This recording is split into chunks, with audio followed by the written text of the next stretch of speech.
Hey guys, Ricardo here and welcome to another blog tech tips. In today's tutorial guys, I'm going to show you how to install a dual app, meaning two versions of WhatsApp or other apps like Snapchat. Alright, so in order to install two versions on the same device on the Phoenix 5 Senior, go to settings under essentials. Then of course you're going to scroll down. Once you scroll down, go to extensions, and under extensions you'll see the option that says dual app.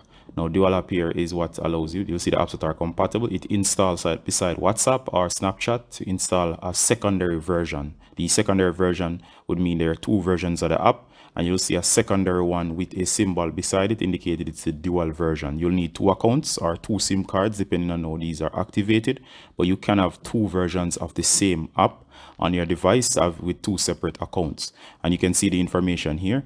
That it explains how the dual app feature works. And of course, I have not installed it on this device, but you'll see one version of WhatsApp, and if you look around, you'll see a second version with an icon to one side. Same for Snapchat as well. You'll see all compatible apps that are installed on your device. All right, so I'm in the tutorial here. As always, guys, Ricardo from Blog Tech Tips, saying bye until next time. Bye.